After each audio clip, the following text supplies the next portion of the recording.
"4 years after the Guardian of Light, Lara Croft returns in the Temple of Osiris. It takes her to the mysterious Egypt, where she'll have to work together with the gods in order to survive. The Temple of Osiris is a typical dungeon crawler, but above all, a fun game to kill some of your time. Prepare to set foot in some of the most dangerous temples of Egypt." The story of the game is about, no surprise there, Osiris. This god was taken down by the evil Set a while ago, but brought back to earth with the help of Isis and Horus. Too bad the plan didn't went as planned, and Set managed to take apart the remaining body of Osiris. He made sure all body parts were separated and placed under protection of his minions in several temples. It's Lara's job to collect all body parts and take down Set once and for all.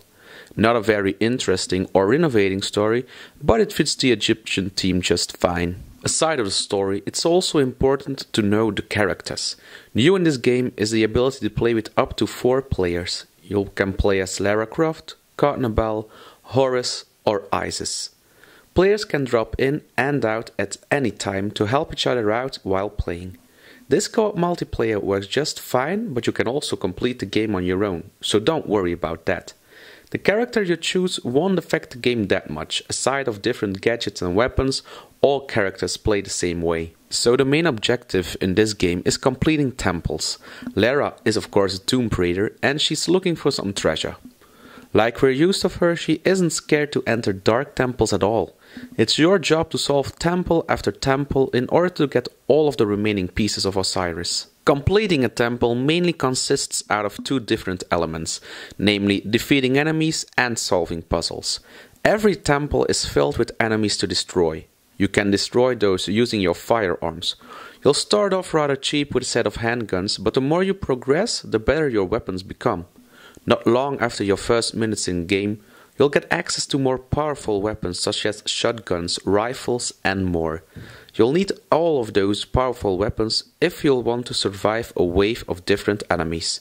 Like in most dungeon crawlers, you'll also face some boss and mini-bosses along your way to victory. Aside of this action, you'll also be challenged to solve a lot of puzzles in the temples. You'll need to solve the puzzles with everything you've got and learned along your way.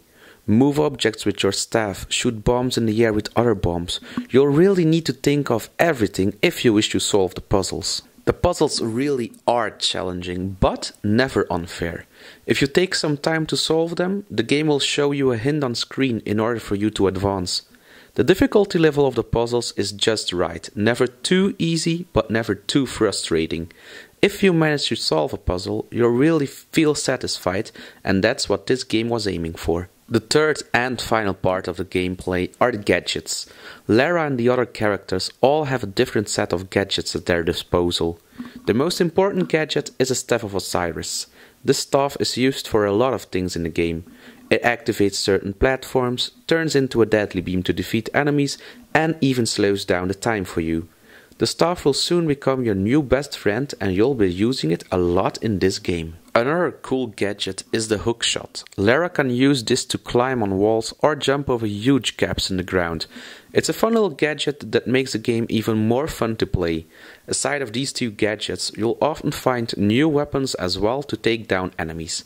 All of those gadgets and weapons make sure you'll never get bored while playing, since there's always something new to discover. We can only conclude that the Temple of Osiris is a great dungeon crawler, filled with challenging puzzles and enemies. It's also great that action-packed escape scenes are included as well. It turns the game into a more impressive game to play and to look at. Everything about the game feels right and natural. The ability to play with up to 4 players is fun, but it lacks a bit of innovation to really stand out. If you are looking for a great game to play alone or with friends, then this is a game you're looking for.